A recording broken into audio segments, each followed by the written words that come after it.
Hello, dear brothers and sisters. I'm Anakin, and you can call me Anakin. We are solving the 2025 EPFO paper. So let's go to the first question.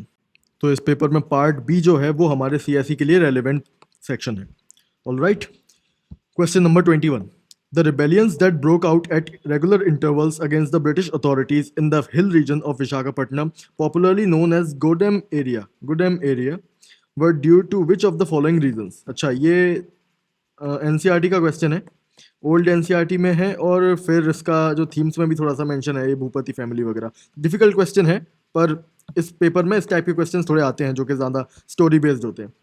The feudal affinities of the Muttadas with the Bhupati family of Golconda Zamindari. अच्छा, ठीक है.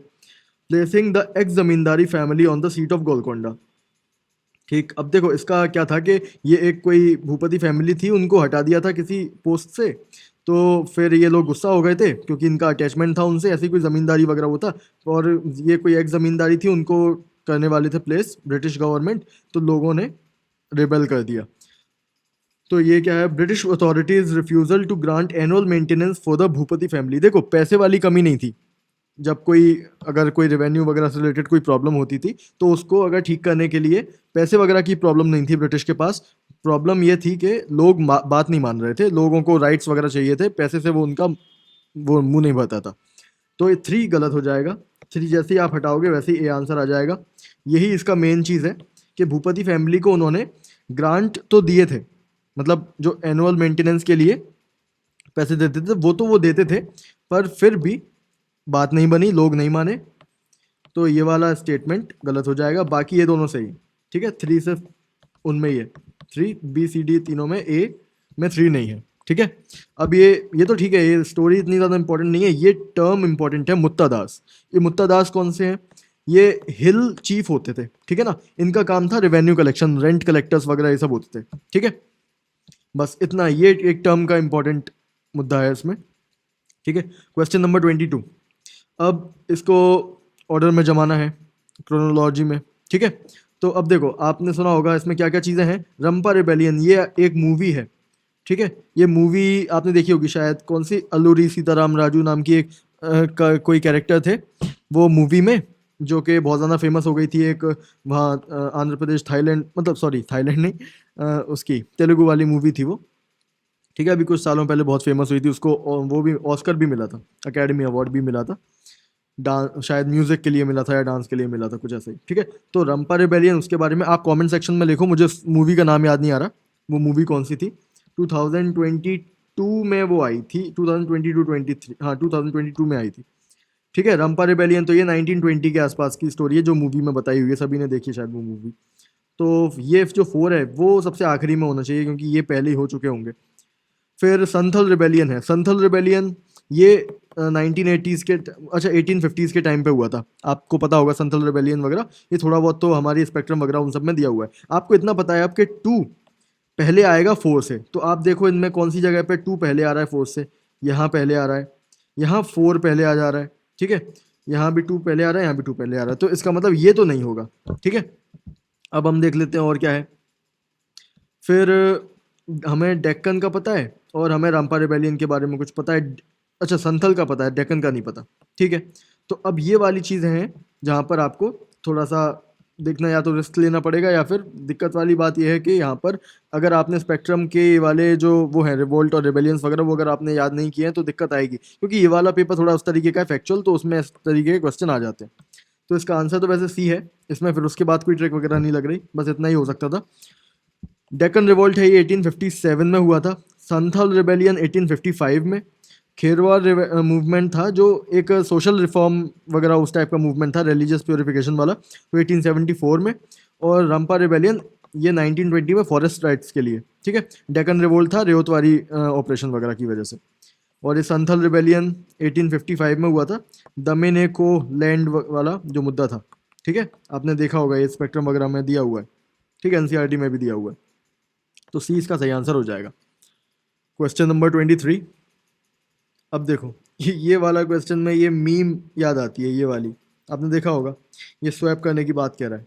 तो देखो, home rule movement के बारे में question है। The advocates of the home rule movement believed in constitutional methods and were oppose to violence and revolutionary action. अब देखो, वायलेंस के अगेंस्ट तो ये लोग थे हमेशा से ही, ठीक है। रिवॉल्यूशनरी एक्शन वगैरह ये सब ये कांग्रेस वालों ने नहीं किया। ये होम रूल मूवमेंट कांग्रेस वालों का है, तो ये तो सही हो जाएगा। 1917 the two home rule leagues of Lokmanya Tilak and Annie Besant worked in cooperation. दोनों ने कॉपरेट किया, तो सही है। हमें पता है लड़ाई तो हुई नहीं थी दोनों में, तो कॉपरेशन चल रहा था। दोनों ही एक ही मूवमेंट अगर चला रहे हैं तो कॉपरेट करेंगे ही, ठीक है। तो 1 और 2 सही हो जाएगा। तो 1 और 2 से एक ही में सही है, ये इसका सही आंसर हो जाएगा। अब ये वाला जो है इसमें देखो, Annie Besant confined her activities to Bombay presidency and the central provinces and the rest of India was left to Lokmanya Tilak. अब देखो, ये बॉम्बे प्रेसिडेंसी एक्चुअली लोकमान्य तिलक को दी थी और rest of India Annie Besant को, तो ये स्वैप हो गया यहाँ पे। एनी बेसेंट का लोकमान्य में लिख दिया, लोकमान्य में एनी बेसेंट का लिख दिया, तो ये हो जाएगा। ये वाली मीम बन गई यहाँ पे, ठीक है।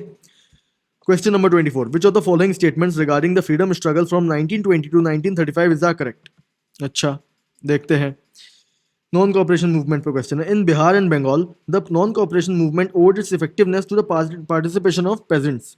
अब नॉन कॉपरेशन मूवमेंट के टाइम पे कई सारे आपको वो दिखाई दिए होंगे, पेजेंट मूवमेंट्स वगैरह वो सब चले थे, और जो फिर खाना वगैरह था क्या इस टाइम पे, वर्ल्ड वॉर वगैरह उस सब से छूटे थे। तो कुछ एक्सपेक्टेशन थी कई सारी कि ये करेंगे ब्रिटिश, वो करेंगे, पर वो नहीं किया था प्रेजेंट्स ने, ठीक है ना। कि उस टाइम पर एक्चुअली क्या था कि वर्ल्ड वॉर के टाइम पर ब्रिटिश ने बहुत सारे टैक्स वगैरह बढ़ा दिए थे, तो पेजेंट्स को उम्मीद थी कि ये टैक्स कम करेंगे वॉर के बाद, पर इन्होंने किया नहीं। तो इसलिए फाइनेंशियल स्ट्रगल में बहुत, मतलब फ्रीडम स्ट्रगल जो नॉन कॉपरेशन मूवमेंट था उसमें बहुत एक्टिवली पार्टिसिपेट किया था पीजेंट्स ने, ठीक है। तो 1 सही हो जाएगा। In Bihar they organised against the planters under the banner of Kisan Sabha. ये सही है, किसान सभा बनी थी वहां पर, तो वो कई जगहों पर बनी थी, स्टेट्स वगैरह में, तो वहां पर उसके बैनर के अंडर किसान वगैरह पेजेंट्स वगैरह आए थे, ठीक है। इन मिदनापुर इन बंगाल, ये क्या है, Mahishya peasants rallied against the taxes of union board under the leadership of Birendra Nath Sasmal. अब ये नहीं पता ऑफ कोर्स ज़्यादातर, पर फिर भी ये वाला तो सही है, इसके बारे में कोई ट्रिक नहीं है, पर ये इन्फॉर्मेशन वो पूछ रहे हैं। ये मैंने बताया ना कि ईपीएफओ पेपर ऐसा है कि उसमें थोड़ा फैक्चुअल ये लोग पूछते हैं इन्फॉर्मेशन, तो आपको बस ये कॉन्सेप्ट समझना है, उसके बाद बाकी ये ए इसका सही आंसर हो जाएगा। नॉन कॉपरेशन मूवमेंट मैंने आपको सीएसई 2025 के पेपर में पढ़ा दिया है, ठीक है। इसमें ये किसान सभा के बारे में देख लेते हैं। एक बिहार किसान सभा थी और एक ऑल इंडिया किसान सभा, ठीक है ना। ये दोनों के ही फॉर्मेशन के में इंस्ट्रूमेंटल थे सहजानंद सरस्वती जी, ठीक है, सहजानंद सरस्वती जी, ये ध्यान रखना आप, ये नाम इंपॉर्टेंट है, ठीक है। Question number 25। भरत, अच्छा, भारत मुनीस नाट्य शास्त्र के बारे में कुछ क्वेश्चन है, ठीक है। It is dated by scholars between the 2nd century BC and 2nd century CE. अब आपको पता है वैसे कि इस टाइम पे डेटेड हुआ था, पर अगर नहीं भी हुआ था तो देखो उस टाइम की इतनी ज़्यादा वो नहीं है, हमें 100% नहीं पता, और काफ़ी बड़ी रेंज दे रखी है 400 साल की, 2nd सेंचुरी बीसी से 2nd सेंचुरी सीई, तो मोस्ट लाइकली ये स्टेटमेंट सही होगा, ठीक है। अगर छोटी रेंज देते कि जैसे कि 420 बीसी में को डेट हुई है, तो इसका मतलब ये एक्सट्रीम हो जाता, पर उन्होंने क्योंकि 400 साल की रेंज दे दी है, तो मतलब वो एग्जामिनर बहुत सेफ खेल रहा है, ठीक है। It analyses the theatrical spectacle as an amalgam of speech, vocal and instrumental music, gesture and mime, ठीक है, माइम एक्सेट्रा। तो नाट्य शास्त्र में क्या होगा, ये सब स्पीच, वोकल वगैरह और म्यूजिक, उस सबसे रिलेटेड चीज़ें होंगी, जेस्चर वगैरह कैसे करने हैं, कैसे बात करनी है, वो सब नाट्य शास्त्र में, नाटक और जो म्यूजिक है और डांस है वो सारी चीज़ें हैं, ठीक है। तो ये सही हो जाएगा। The ground it covers is less extensive than Aristotle poetics its nearest ancient Greek counterpart. अब यहाँ देखो, यहाँ लॉजिक लगेगा। देखो ये इंडिया की वो ट्रेडिशनल हिस्ट्री है, कल्चर है, हम अपने कल्चर को किसी और के कल्चर से नीचा क्यों दिखाएंगे। यानी वो ये बोल रहा है कि एरिस्टोटल वाली जो बुक है वो ज़्यादा अच्छी है, ज़्यादा डिटेल्ड है, और हमारी बुक एकदम ऐसी है, मतलब शॉर्ट में लिखा हुआ है सब कुछ, तो मतलब हमारे वाले कल्चर की बेइज्जती हो रही है। तो ये स्टेटमेंट गलत हो जाएगा। एक्चुअली हमारा जो ये नाट्य शास्त्र है वो एक्चुअली 6000 वर्स में लिखा गया है, और ये एरिस्टोटल की जो बुक है वो सिर्फ 50 पेज में आ जाती है, 50 पेजेस ओनली। तो ये 3 गलत हो जाएगा, 3 गलत, 3 गलत, और बाकी 2 सही हैं, तो 20 का सही आंसर हो जाएगा, ठीक है। Okay, question number 26। Who amongst the following discovered the rock art of Bhimbetka. अरे यार, ये तो सिंपल लूसेंट का क्वेश्चन है, वीएस वाकणकर ये थे। अब ये बाकी इसमें देख लेता हूँ मैं। आर्किबॉल्ड कार्किल, कैरलसाइल कैरलाइल, अरे यार सॉरी यार, अगर आप में से कोई ब्रिटिश हो तो मुझे माफ़ कर देना, मैं आपके नाम ढंग से नहीं बोल पाता कभी कभी। हाँ, आर्किबॉल्ड कार्लाइल, वैसे कभी कभी मैं जानबूझ के भी नाम खराब करता हूँ क्योंकि मुझे वो लोग पसंद नहीं है, ठीक है। तो ये हो गया ये। अब इस बंदे ने क्या किया था, ये एक सुहागी घाट रॉक इंस्क्रिप्शन है यूपी में, सुहागी घाट, वो इन्होंने डिस्कवर किया था। फिर अलेक्जेंडर कनिंगम, ये डीजी थे, ठीक है, आर्कियोलॉजिकल सर्वे ऑफ इंडिया के, इन्होंने बुद्धिस्ट स्तूपा और हुइनसांग वगैरह आईवीसी से रिलेटेड स्टडी की थी, ठीक है ना। फिर ये मोर्टाइमर व्हीलर, ठीक है, ये इंडस वैली सिविलाइजेशन, ठीक है ना, मोर्टाइमर व्हीलर कैसे कैसे नाम है, ठीक। Which of the following is the correct chronological order in the evolution of Indian painting. अब देखो सीएससी में भाई देखो, एक तो मैचिंग वाले क्वेश्चन इस बार का शौक हो सकते हैं, एक बार ये क्रोनोलॉजी वाले क्वेश्चन शौक हो सकते हैं। तो ये क्योंकि बाकी इनमें पेपरों में आ रहे हैं तो ध्यान देना इसमें थोड़ा, ऐसे डरना मत अगर एकदम से बहुत सारे क्वेश्चन इस टाइप के आ जाएं तो, ठीक है। अब देखो अजंता केव्स, भीमबेटका, ये बोल रहे हैं कि एवोल्यूशन ऑफ इंडियन पेंटिंग, तो आपको पता है कि इनमें से कौन सबसे पुराना है, भीमबेटका सबसे पुरानी है, क्योंकि वो जो वो थे अर्लियर ह्यूमंस वगैरह उन्होंने किया था प्री हिस्टोरिक टाइम्स में, तो टू सबसे पहले आएगा। अब जिन जगहों पे टू सबसे पहले उनको रख लो, बाकी सबको हटा दो, ये जगह पर है टू सबसे पहले, ठीक है।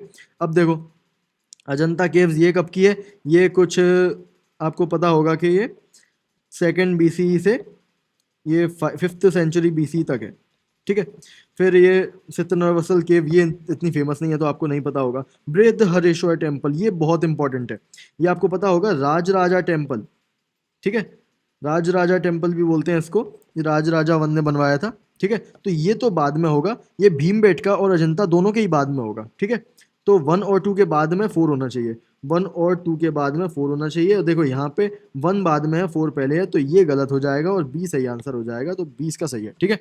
अब देखो ये महाजनक जातक अजंता में, अच्छा चलो अजंता केव्स के बारे में, तो अजंता केव्स वही है 200 बीसी से 500 बीसी तक, इसमें वेट वेट फ्रेस्को जो टेक्निक है उसका यूज़ किया गया है, और ये किन डायनेस्टीज ने बनवाई थी, वकाटक, राष्ट्रकूट और सातवाहन, ठीक है, इन्होंने बनवाई थी। ये हो गया, और क्या चीज़ें हैं, फिर भीमबेटका रॉक आर्ट, ये मध्य प्रदेश में है। रॉयल पोर्ट्रेट सित्तनवसल केव, सित्तनवसल एक्चुअली ये जैन केव है, ठीक है, ये ध्यान रखना, पांड्याज ने बनवाई थी 7 to 9 सेंचुरी में।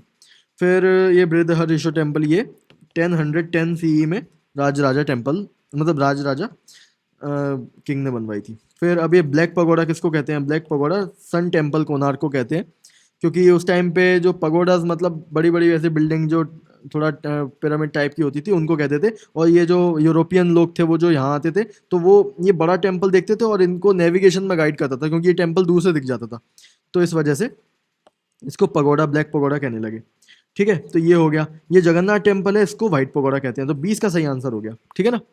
ये जगन्नाथ टेम्पल किसने बनवाया था, ये अनंत वर्मन चोड़ा गंगा जी ने बनवाया था, ईस्टर्न गंगा डायनेस्टी है जो, ठीक है, 12th सेंचुरी में, ठीक है ना, इसको व्हाइट पगोडा कहते हैं। फिर सन टेम्पल कोणार्क ये किसने, ये नरसिंह देव जी जो कि ईस्टर्न गंगा डायनेस्टी के थे, उन्होंने बनवाया था, वर्ल्ड हेरिटेज साइट है। फिर कामाख्या टेम्पल गुवाहाटी में, ये असम में है, गुवाहाटी असम में है, ठीक है ना। ये किसने बनवाया था, ये किंग नर नारायण जी ने बनवाया था, ठीक है ना, नर नारायण देव जो कि कोच डायनेस्टी के थे। फिर कंडरिया महादेव टेम्पल, ये तो आपको पता होगा एमपी में है, ये विद्याधर जो चंदेल डायनेस्टी के थे उन्होंने बनवाया था, जब उन्होंने गजनी के अगेंस्ट जो महमूद ऑफ गजनी था उसकी को हरा दिया था, ठीक है। अब ये महायान बुद्धिज्म, ये देखो ये पूरा लॉजिक पे क्वेश्चन है। देखो एक चीज याद रखना, अगर विमेन एम्पावरमेंट की कहीं बात हो रही है ना तो वो स्टेटमेंट सही होता है, ठीक है। Female deities are benevolent saviours and protectors who embody Buddhist virtues, female deities जो बुद्धिज्म में जो फीमेल गॉडेसेस हैं वो बहुत ही मतलब दयालु हैं, और ये सब टाइप का स्टेटमेंट, तो ये सही हो जाएगा। मैंने कहा विमेन के बारे में अच्छी बातें लिखी होंगी तो सही होगा। In Prajna Paramita text, knowledge is visualised in feminine form as a deity called Prajna Paramita, तो ठीक है, प्रज्ञान परमिता टेक्स्ट में ये विजुलाइज की गई है एज अ डीएटी। तो अब देखो ये पूरी एक बुक है, अगर इसको गलत मार्क करना होगा तो एग्जामिनर को पूरी बुक पढ़नी पड़ेगी कि कहीं और तो ऐसा नहीं है, तो एग्जामिनर ऐसे टेक्स्ट में रिस्क नहीं लेता, तो ये 2 भी सही हो जाएगा। Prajna Paramita is described as the source of omniscience of all the Buddhas and the mother of all the Buddhas, देखो कितनी बात कर रहे हैं कि वो विमेन एम्पावरमेंट का मतलब हद ही पार हो गई है, तो ए इसका सही आंसर हो जाएगा, ऑल करेक्ट, ठीक है। Okay, question number 30, alrighty, social protection in India, ठीक है। सोशल प्रोटेक्शन रिपोर्ट जो है वो जो कि ILO पब्लिश करता है, वो ये कहता है कि इंडिया का सोशल प्रोटेक्शन कवरेज डबल हो गया है। देखो इंडिया के बारे में तारीफ हो रही है तो स्टेटमेंट पॉजिटिव है तो सही हो जाएगा। फिर ministry of labour and employment, अब ये मिनिस्ट्री देख के गलत मत कर देना, क्योंकि मिनिस्ट्री ये नहीं बोल रहे हैं वो कि ये काम मिनिस्ट्री करती है, वो ये मिनिस्ट्री की एक रिपोर्ट कोट कर रहे हैं, रिपोर्ट कोट कर रहे होते हैं, तो वो ऑर्गेनाइजेशन वगैरह वो सब उसमें गलत नहीं होता। उसमें डेटा वाली बात होती है कि डेटा मेन हाईलाइट है, क्या वो डेटा गलत है। Estimates that nearly 65% of the population are now covered by at least one form of social protection। कितनी अच्छी बात हो रही है कि 65%, वो ये नहीं बोल रहा है कि 95%, वो बोल रहा है 65%। इट इज़ फाइन, 65% कोई बहुत ज़्यादा एक्सट्रीम स्टेटमेंट नहीं है। अगर वो 95% बोल रहे होते तो मैं इसको गलत मार्क कर देता, ठीक है ना, कि कम से कम एक फॉर्म ऑफ सोशल प्रोटेक्शन में तो आती है। अब इतनी सारी गवर्नमेंट स्कीम चला रहे हैं, लाडली बहना लाडला योजना वगैरह, PM किसान और पता नहीं क्या क्या, तो ये होगा 65% तो अंडर कर ही लिया होगा, तो सी इसका सही आंसर हो जाएगा, ठीक है। ये हो गया क्वेश्चन नंबर 31। MSME एंटरप्राइजेस के फैक्टर क्या क्या हैं जो कैलकुलेट करने के लिए, तो अच्छा, तो क्या क्या फैक्टर्स हैं। अब ये नंबर ऑफ वर्कर्स, आपने कभी फैक्टर्स देखे हैं कि ऐसे कोई स्टार्टअप के लिए फैक्टर्स वगैरह निकाले हैं, या MSME के लिए वगैरह, इसमें कोई नंबर ऑफ वर्कर्स का होता है। आपने देखा होगा कि हमेशा कुछ पैसे में कुछ दिया रहता है, ठीक है ना, इतना इन्वेस्टमेंट होगा या फिर इतना टर्नओवर होगा तो होगा, आपने देखा होगा वो वाली चीज़ ना। तो ये एनुअल टर्नओवर है, ठीक है, और investment in plant machinery, number of workers नहीं है, तो 2 गया, D 1 और 3 इसका आंसर हो जाएगा, ठीक है। Question number 32। अब ये फिस्कल हेल्थ इंडेक्स जो कि नीति आयोग पब्लिश करता है, उसके क्या क्या पैरामीटर्स हैं। तो quality of expenditure, fiscal health कैसे बताओगे भाई, फिस्कल हेल्थ इंडेक्स कैसे पता चलेगा कि हमारी जो फिस्कल हेल्थ है, यानी जो फिस्कल पॉलिसी वगैरह, यानी जो टैक्स लेते हैं और इन्वेस्ट करती है और जो इंफ्रास्ट्रक्चर डेवलपमेंट वगैरह वो सब करके खर्चा करती है गवर्नमेंट, तो उसका कितना वो होगा, मतलब उसकी कैसी हेल्थ है। तो उसको पता करने के लिए बताओ क्वालिटी ऑफ एक्सपेंडिचर, हाँ कहीं ऐसी फालतू की चीज़ों में तो इन्वेस्ट नहीं कर रहे, ये चेक करता है। ये डेट इंडेक्स, डेट इंडेक्स मतलब कि बहुत ज़्यादा डेट तो नहीं ले रखा, तो ये भी है। डेट सस्टेनेबिलिटी, बहुत एक्सपेंसिव डेट तो नहीं ले रखा, ये भी चेक करेंगे। फिस्कल प्रूडेंस, यानी कोई फालतू की स्कीम वगैरह में खर्च तो नहीं कर रहे, यानी अच्छी तरीके से नाप तोल कर ही खर्च तो कर रहे हैं ना, ऐसा तो नहीं कि हर किसी को स्कीम में अंदर डुबो दिया वोट बैंक के लिए, तो ये भी चेक करता है। रेवेन्यू मोबिलाइजेशन के कितने सारे सोर्सेस हैं जिससे इंडियन गवर्नमेंट को पैसे मिलते हैं, वो कितने अच्छे सोर्स हैं, कितने रिलायबल सोर्स हैं रेवेन्यू के, तो उन पर भी ये रिलाई करता है। जैसे जो UAE वगैरह हैं, ये सब ऑयल पे डिपेंड करते हैं, तो इनका रेवेन्यू मोबिलाइजेशन इतना अच्छा नहीं है, क्योंकि अगर ऑयल अगर थोड़ा बहुत भी गड़बड़ हो जाएगा तो इनकी इकोनॉमी बर्बाद हो जाएगी। तो ये हमारा क्या है, हमारा सर्विस सेक्टर भी अच्छा है, हमारा मैन्युफैक्चरिंग भी अब इम्प्रूव हो रही है, एक्सपोर्ट्स वगैरह हमारे बढ़ रहे हैं। अभी अभी न्यूज़ आई है कि इंडिया ने बहुत ज़्यादा ही सारे मोबाइल फ़ोन्स वगैरह वो सब एक्सपोर्ट किए हैं, तो वो सारी चीज़ें, ठीक है, तो ये सब है हमारा। और वो तो है ही एग्रीकल्चर वगैरह, ठीक है, तो ऑल सही करेक्ट हो जाएगा इसमें, ठीक है ना। तो 32 हो गया हमारा। 33, अब देखो वही क्वेश्चन कि ग्रॉस वैल्यू एडेड, यानी हमारी GDP में सर्विस सेक्टर का कितना बड़ा रोल है। आपको पता होगा 17-18% हमारी एग्रीकल्चर ले लेती है, फिर 27% हमारी क्या ले लेती है, मैन्युफैक्चरिंग, तो बाकी बचा सर्विस सेक्टर। तो 17 + 27 कितना होता है, 37, 44, तो 44 यानी फिर 56 बचा, तो 56 यानी कौन सा है, 56 के पास 55, तो D इसका सही आंसर हो जाएगा। ये है हमारा 55% हमारा सर्विस सेक्टर है। आपको पता है इंडिया की सर्विस सेक्टर बहुत ज़्यादा डेवलप्ड है और बहुत ज़्यादा अच्छी है, ठीक है। अब ये प्रधानमंत्री मुद्रा योजना, मुद्रा योजना देख लेते हैं। Average ticket size of loan disbursed has more than doubled between 16 and 25। अब ये बात सही है कि मोर देन डबल हो रहा है, तो पॉजिटिव बात बता रहे हैं कि स्कीम देखो कितना अच्छा कर रही है, तो गवर्नमेंट की तारीफ हो रही है, तो 1 सही हो जाएगा। Since it's launch in 2015 Maharashtra has recorded the highest dispersal among the states. अब देखो यहाँ एक दिक्कत है कि महाराष्ट्र स्वैप किया जा सकता है, इंडिया में 28 स्टेट्स हैं, उनमें से किसी भी एक से स्वैप कर सकते थे महाराष्ट्र को, तो ये इसके गलत होने के चांसेस ज़्यादा है, ठीक है, तो ये गलत हो जाएगा, ये सही हो जाएगा। मुझे पता है रिस्की है, पर अगर ऐसे अगर दिया हो ना एक स्टेट का नाम कि ये सबसे हाईएस्ट है या फिर ये सबसे ज़्यादा वो करती है, तो हाईएस्ट एक्सट्रीम स्टेटमेंट है, तो ये गलत होने की चांसेस ज़्यादा होती है, ठीक है ना। तो और ये बोल रहा है कि सिंस इट्स लॉन्च इन 2015, मतलब 2015 से अभी तक महाराष्ट्र ही करे जा रहा है, महाराष्ट्र ही करे जा रहा है, एक्सट्रीम स्टेटमेंट है, कोई ने कभी ना कभी तो और ने भी किया होगा। तो 2 गलत 1 सही, तो ए इसका सही आंसर हो जाएगा। अब एक्चुअली महाराष्ट्र नहीं है, ये तमिलनाडु, कर्नाटका और यूपी मेजरली मुद्रा योजना में अच्छा कर रहे हैं, ठीक है।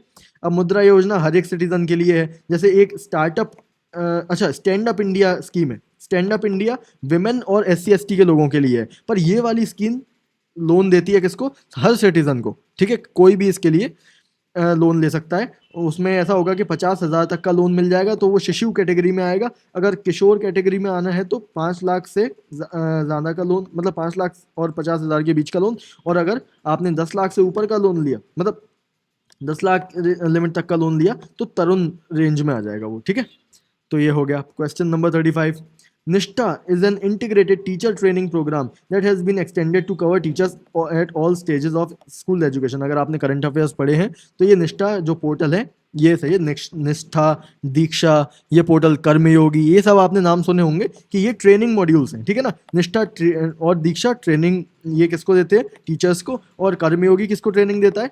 जो एप्लीकेशन है आई गॉट कर्मयोगी, ये किसको ट्रेनिंग देते हैं? ये गवर्नमेंट ऑफिशियल्स वगैरह को देते हैं, जिसमें टीचर्स भी आते हैं वैसे, पर बाकी और भी आते हैं, ठीक है। पीएम पोषण क्या है? पीएम पोषण सिंपली वो है, covers only those school children who are studying in class 1 to 6। अरे भाई, एक तो पहले ही एमडीएम था, मिड डे मील स्कीम, जिसमें फ्री खाना मिलता था स्कूल में, तो वो ही 1 से लेकर 8 तक थी। तो पोषण स्कीम कम कैसे हो जाएगी? ठीक है, और वैसे भी डेटा है तो गलत होने की चांसेस ज़्यादा है। पोषण स्कीम एक्चुअली एमडीएम का नया नाम है, ठीक है। इसमें क्या क्या नई चीज़ है? इसमें यह है कि जो वो हैं प्री स्कूल वाले चिल्ड्रन होते हैं, फर्स्ट क्लास से कम वाले, यानी जैसे 3 से 5 साल की उम्र वाले, उनको भी खाना मिलता है, ठीक है।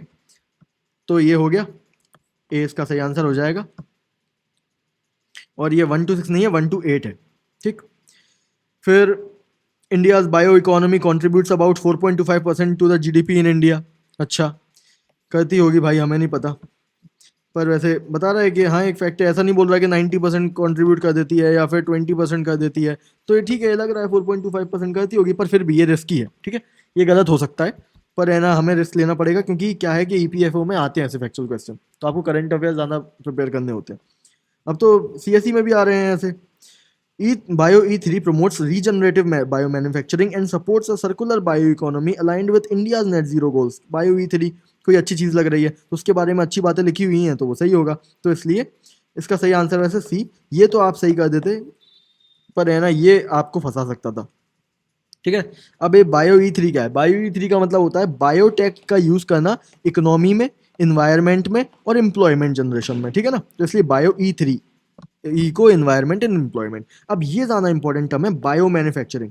बायो मैन्युफैक्चरिंग क्या है कि जो माइक्रो ऑर्गेनिज्म वगैरह होते हैं उनका यूज़ करके प्रोडक्शन करना। जैसे आप माइक्रो ऑर्गेनिज्म यानी ईस्ट डाल देते हो, ठीक है ना, दूध में, ठीक है, मिल्क में, तो वो कर्ड बन जाता है, योगर्ट बन जाता है, ठीक है, दही बन जाता है ना। तो वो आप मैन्युफैक्चरिंग कर रहे हो कर्ड की यूजिंग माइक्रो ऑर्गेनिज्म। और बताता हूँ, इंसुलिन होता है, इंसुलिन बैक्टीरिया से प्रोड्यूस होता है, ठीक है। और लैब ग्रोन लेदर होता है, लैब ग्रोन मीट होता है, तो ये सब बैक्टीरिया वगैरह इन सबसे होते हैं, ठीक है। तो एक अच्छी चीज़ है, वो बोल रहे हैं कि हमें यूज़ करना चाहिए बायो मैन्युफैक्चरिंग प्रोडक्शन बढ़ाने के लिए। तो हमें मशीन लगाने की जगह इन माइक्रो ऑर्गेनिज्म का यूज़ करना चाहिए। या तो आप मशीन से बनाओ कर्ड, या फिर आप ये माइक्रो ऑर्गेनिज्म का यूज़ करके बना लो। तो सी इसका सही आंसर हो जाएगा, ठीक है।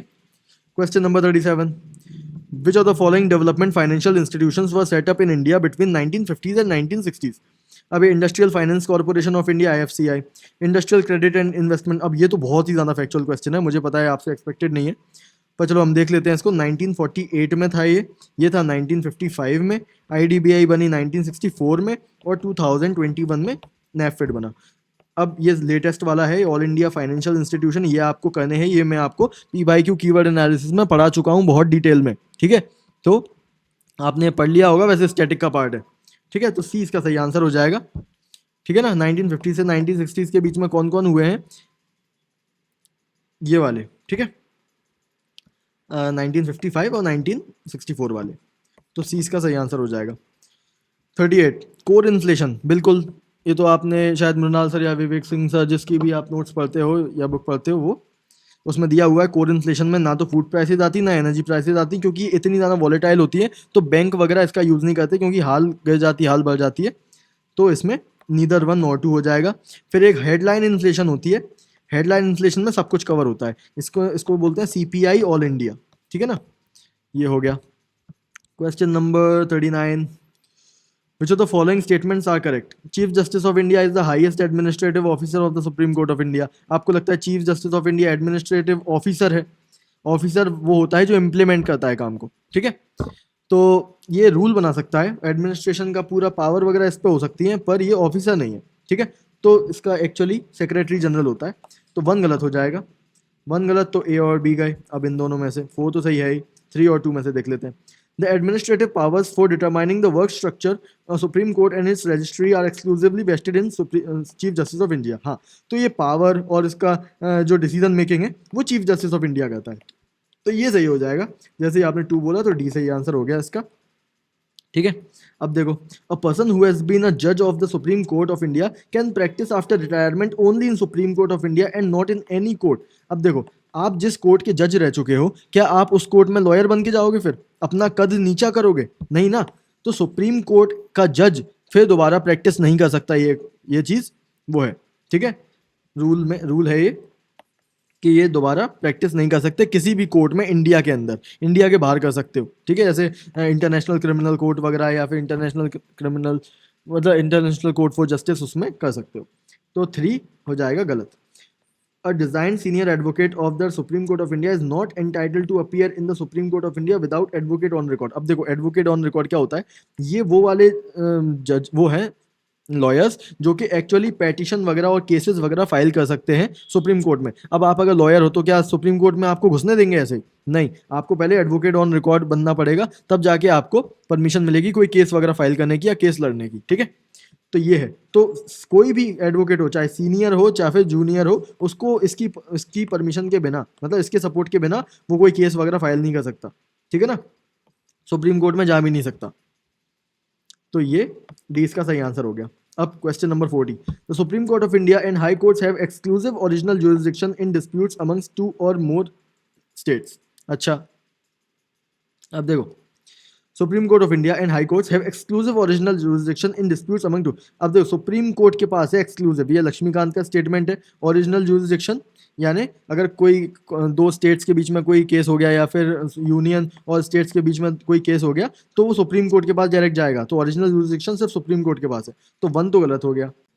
Statement number two, only the supreme court of India high courts have the power to issue Ritz.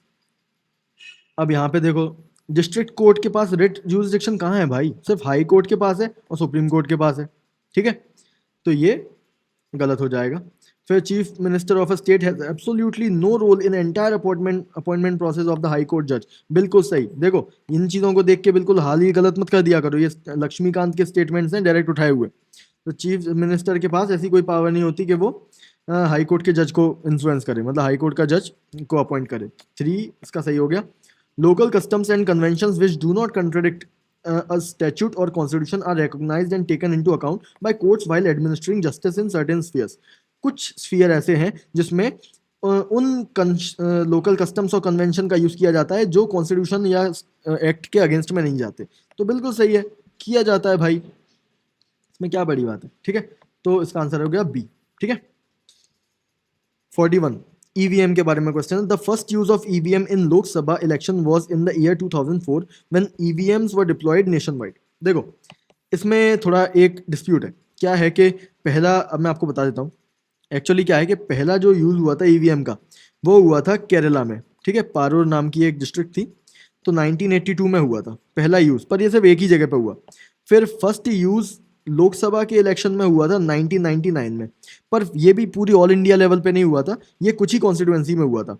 फिर जो ऑल इंडिया लेवल पे हुआ था वो हुआ था 2004 में, ठीक है। तो ये लिखा हुआ है the first use of EVM in Lok Sabha election was in the year 2004। अब नहीं भाई, ये तो 1999 में हुआ था when EVMs were deployed nation wide. अब यहाँ पे वो इसकी बात कर रहे हैं, तो इसलिए थोड़ा कंफ्यूजन है। मोस्ट लाइकली ये वाला स्टेटमेंट गलत है, पर फिर भी अब आंसर की जब आ जाएगी तभी एक्चुअली पता चलेगा कि यूपीएससी इसको क्या काउंट कर रही है। क्योंकि यहाँ तक पढ़ोगे अगर तो जिस तरीके का सेंस बन रहा है तो वो ये स्टेटमेंट गलत होगा। और when EVMs were deployed nation wide, तो ये अगर इसी का पार्ट है, मतलब इसी सेंटेंस का, तो यूपीएससी किस पर्सपेक्टिव से देखती है वो यूपीएससी जाने, ठीक है ना। तो the votes are recorded in control units and VVPATs are exactly the same time. नहीं भाई, पहले वीवीपैट में जाती है, 7 सेकंड तक वो वहीं पर पर्ची 7 सेकंड तक दिखाई देती है, फिर वो कट जाती है और फिर उसके बाद कंट्रोल यूनिट में बजर बजता है, ठीक है। तो ये टू भी गलत हो गया। Two PSUs, namely BEL and Electronics Corporation of India, have been engaged by the Election Commission of India to design, manufacture the EVMs. तो सही है, BEL और Electronics Corporation वगैरह ये तो EVM कहते हैं. अगर आपने EVM के बारे में पढ़ा होगा तो आपको ये पता होगा. ठीक है, नहीं पढ़ा तो कोई बात नहीं, अभी पढ़ लिया आपने. तो इसका डी सही आंसर है, पर ये थोड़ा कॉन्ट्रोवर्स, मतलब ये वो है, डाउटफुल है, अभी 100% पता नहीं. जब आंसर की आएगी तब पता चलेगा इसका आंसर. नेशनल ई विधान एप्लीकेशन, ये क्या है? ये ऐसा है कि पार्लियामेंट ने एक वो बनाई है, मतलब parliament, ministry of parliament affairs ने एक एप्लीकेशन बनाई है जिससे ऑनलाइन कर दिया है पार्लियामेंट को. ठीक है, बस इतना ही है. अब देखो, it is mission mode project under digital India programme. तो ठीक है, नेशनल ई विधान है, ई विधान का मतलब तो इलेक्ट्रॉनिक विधान होगा, तो डिजिटल इंडिया में आता होगा. ठीक है, वन सही हो गया. This application based on the principle of one nation one application. क्या है कि इस एप्लीकेशन में सभी स्टेट्स और पार्लियामेंट वगैरह, सभी स्टेट की लेजिस्लेचर और पार्लियामेंट सबको कनेक्ट कर दिया गया है. तो वन नेशन वन एप्लीकेशन का प्रिंसिपल बिल्कुल होता है. It has been developed by the parliament secretariat. तो ये गलत हो गया क्योंकि ये मिनिस्ट्री ऑफ पार्लियामेंट अफेयर्स ने बनाया है. ठीक है ना, 3 गलत हो गया, तो 3 ये हट जाएगा. Its core aim is for end to end digitalization of all the function of the state legislature. तो ये सही है. ठीक है, वही बताया मैंने कि एक एप्लीकेशन होनी चाहिए, ये दोनों इसी से वो हो रहे हैं, बैठ रहे हैं सही. तो 20 का सही आंसर हो गया. ठीक है, okay. Question number 43, smile scheme, ये किसकी है? अब देखो, ये नहीं पता होगा तो आपको नहीं पता, इसमें कुछ नहीं कर सकते. ये बेगिंग वाली है, जो भीख मांगते हैं जो लोग, उनको रिहेबिलिटेट करने के लिए. तो 2 इसका सही आंसर हो गया. अब देखो, या तो ये स्कीम होगी ट्रांसजेंडर के लिए या फिर एक्ट ऑफ बेगिंग वालों के लिए, तो बोथ तो हो नहीं सकता और दोनों गलत भी नहीं हो सकते, तो ये दोनों तो चले जाएगा. अब इन दोनों में से आपको 50-50, अब आप जिस पर रिस्क लेना चाहें उस पर आप ले सकते हो, पर अगर आपको नहीं पता तो नहीं पता. ठीक है. सपोर्ट फॉर मार्जिनलाइज इंडिविजुअल, अब मार्जिनलाइज तो दोनों ही हैं इनमें से. फिर लाइवलीहुड एंड एंटरप्राइज, तो ये दोनों को ही ज़रूरत है. ठीक है, क्योंकि दोनों ही भीख मांगते घूमते हैं. ठीक है, अब इसमें डाउटफुल वाली बात क्या है कि ये एक्ट ऑफ बेगिंग वाली बात तो ठीक है, ये करते हैं, पर एक्चुअली ट्रांसजेंडर भी इंडिया में बेगिंग करते हैं. तो इसमें ये डाउटफुल वाली बात ये है कि वैसे जो एक्चुअल स्कीम का जो स्टेटमेंट है उसमें ट्रांसजेंडर पर्सन्स वगैरह हैं वो नहीं लिखे हुए हैं एक्सप्लिसिटली, पर है ना, ट्रांसजेंडर भी तो भीख मांगते हैं ना, आपने देखा होगा.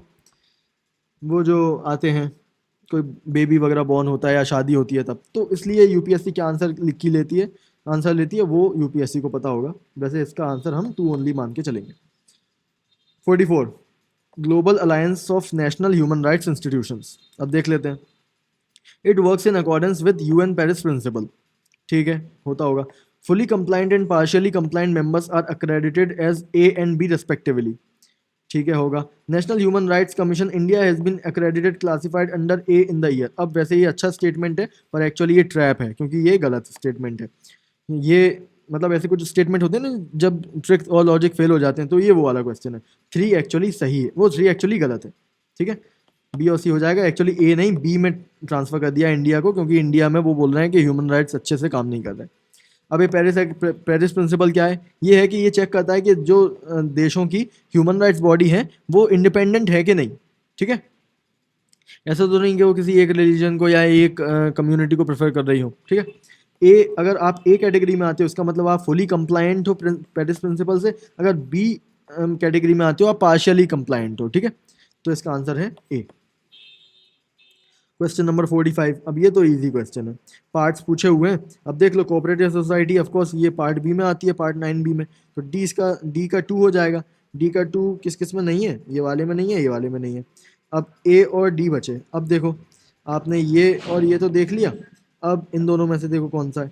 Borrowings by the government of India, पता नहीं. लेजिस्लेटिव पावर्स ऑफ गवर्नर, अब गवर्नर यानी स्टेट किस पार्ट में है? पार्ट 6 में है. ठीक है ना. अगर ये नहीं आता तो फिर देखो भाई, ढंग से पढ़ लो, नहीं तो फेल हो जाओगे. बहुत ब्लंटली बोल रहा हूँ, ये बहुत ज़्यादा इजी क्वेश्चन है. PYQ भी आ चुका है, तब मैंने पढ़ा दिया था. ठीक है, तो ये हो गया. तो इसका आंसर क्या है? डी. ठीक है. Who amongst the following is not a member of GST council? अब GST काउंसिल का हेड निर्मला सीतारमन जी है, यानी यूनियन फाइनेंस मिनिस्टर. तो फिर कौन हो सकता है? अगर प्राइम मिनिस्टर उसके मेंबर होते तो प्राइम मिनिस्टर चेयरपर्सन होते, तो प्राइम मिनिस्टर नहीं है, इसलिए वो है. ठीक है, तो GST काउंसिल के मेंबर प्राइम मिनिस्टर नहीं है. अब GST काउंसिल में कोरम हाफ द स्ट्रेंथ होनी चाहिए. ठीक है, अगर 100 लोग हैं तो 50 लोग आने चाहिए, तब डिसीजन मेकिंग होगी. स्टेट्स को सभी को मिला के 66% दिया गया है और यूनियन को सभी को मिला के 33% दिया गया है. मतलब यूनियन को, सभी को नहीं, यूनियन अकेला यानी सेंटर को मिला के सब कुछ 33% वोटिंग पावर दी गई है, और डिसीजन मेकिंग होगी 75 पे, यानी अकेला स्टेट तो कर ही नहीं सकता डिसीजन मेकिंग। और जो जीएसटी काउंसिल की रूलिंग है, अगर जीएसटी काउंसिल ने कुछ बोल दिया तो वो पत्थर की लकीर नहीं हो जाएगी, वो यूनियन और स्टेट्स पर बाइंडिंग नहीं है, ऐसा कोर्ट ने कहा है। ठीक है, ये हो गया question number 47। RTI act, chief information commissioner and other information commissioner are appointed by president of India on the recommendation of a committee headed by chief justice of India. आपने कोई कमेटी का नाम सुना है जो कि चीफ जस्टिस ने head की हो? हमेशा कमेटी, देखो कमेटी में प्रेसिडेंट कभी नहीं रहते, ठीक है ना, क्योंकि वो अपॉइंट करते हैं, वो रिकमेंडेशन करने वाली कमेटी के पार्ट नहीं रहते। और दूसरी बात ये है कि चीफ जस्टिस नहीं रहते हेड, ज़्यादातर कमेटीज के मोस्टली प्राइम मिनिस्टर रहते हैं। ठीक है, तो ये वन गलत हो जाएगा। फिर while the chief information commissioner is not eligible for reappointment after completion of the term of 5 years, other information commissioner are eligible for reappointment। नहीं, गलत। कोई भी इंफॉर्मेशन कमिश्नर को गवर्नमेंट घूस ना देकर, मतलब या फिर पुराना जो आगे अपॉइंट कर देंगे तुम्हें आगे जाके ये बना देंगे, ऐसा करके वादा करके कोई अपने मतलब बायस ना क्रिएट करे, इसलिए कोई भी ये दोबारा अपॉइंट नहीं किया जा सकता। ठीक है ना, तो 2 गलत हो गया, 1 गलत हो गया, तो डी इसका सही आंसर हो गया। ठीक है,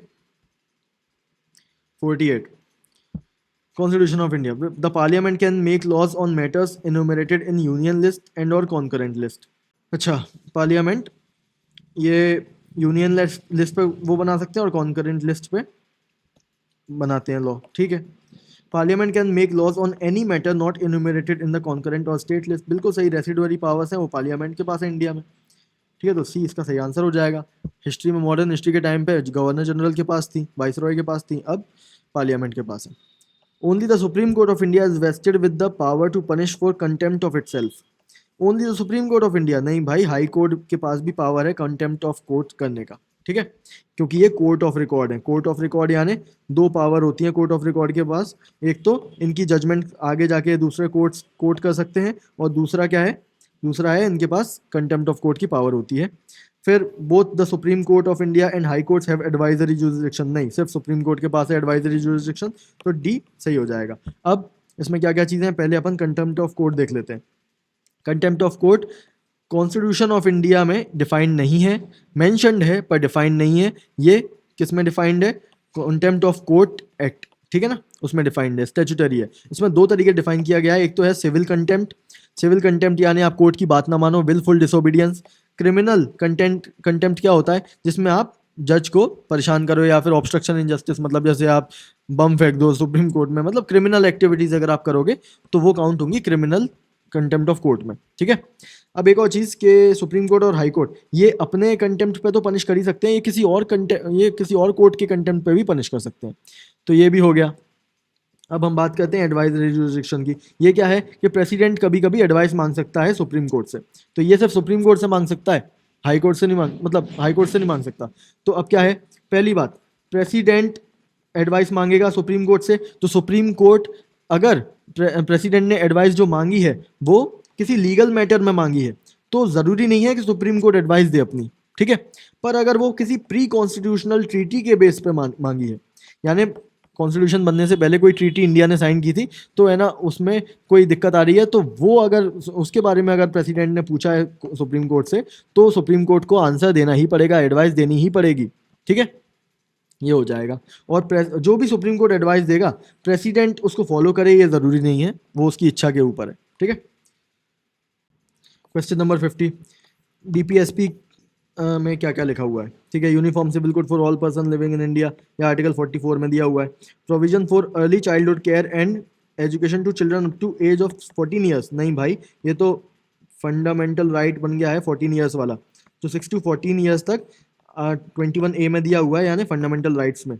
और जो इसमें दिया हुआ है आर्टिकल 45 में, वो है up to 6 years of age. ठीक है ना, अर्ली चाइल्डहुड केयर। ठीक है ना, तो जल्दबाजी नहीं करनी है।